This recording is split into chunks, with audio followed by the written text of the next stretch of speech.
Power doesn't always sit in parliament. Sometimes it stands on ancestral ground, where a king and a premier meet and history watches. Stay with this until the very end, because what unfolds here goes far beyond ceremony, and if you haven't subscribed yet, this is the moment to do it, because stories like this don't come often. And you don't want to miss what comes next. The moment wasn't just ceremonial, it was symbolic. When Thamsanqa Ntuli stood beside King Misuzulu Khoi-San, it signaled something deeper than protocol. It signaled alignment. A government leader. A traditional king. One stage. One message. And behind that moment, a growing question began to take shape. Who really shapes the future of governance in KwaZulu-Natal?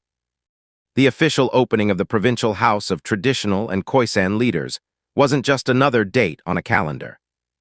It was a declaration that traditional authority is not fading into the background. It is repositioning itself. Inside that chamber, every voice carried weight, not just politically, but historically, culturally, and socially. Because in South Africa, power has never been one-dimensional. It has always existed in parallel, one side defined by ballots, the other by bloodlines. And on that day, those two worlds didn't clash, they stood side by side. Premier Ntuli's presence was not accidental. It was deliberate, a recognition that traditional leaders are not relics of the past but active forces in the present. In many communities, their authority is immediate and deeply trusted, often reaching further than government structures ever could. King Misuzulu's presence carried a different kind of gravity. His reign has faced scrutiny, internal tensions, and constant public attention, yet moments like this reshape his image.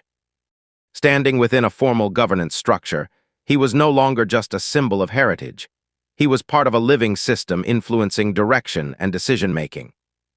Keep watching closely, because this is where the balance of power begins to shift. And if you haven't already, subscribe now. You'll want to follow every twist of this unfolding story. The Provincial House itself stands as a bridge, connecting tradition with modern governance. But bridges require stability, and history has shown that this relationship is not always smooth. Questions of land control, authority, and jurisdiction have created friction for years. So when Ntuli and Misuzulu stood together, it wasn't just unity on display.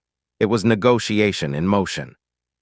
A visible effort to align two systems that have often operated in tension rather than harmony.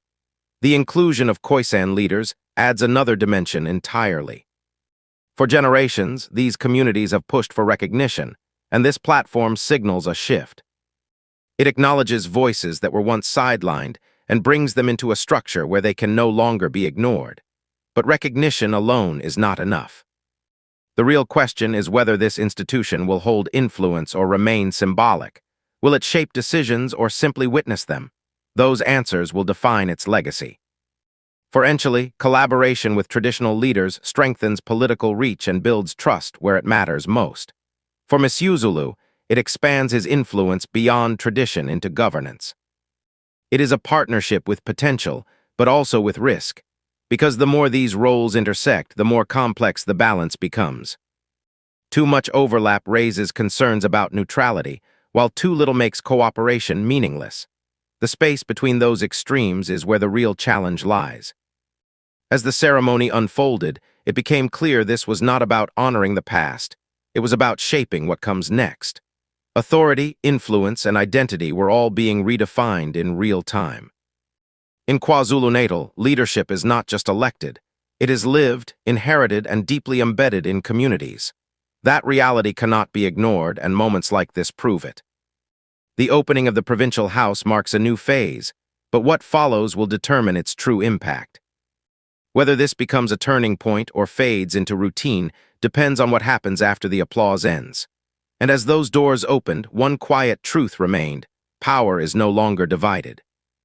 It is being restructured, reshaped, and reimagined. If you've made it this far, you already see how deep this runs, so make sure you're subscribed and don't miss what comes next, because this story is far from over.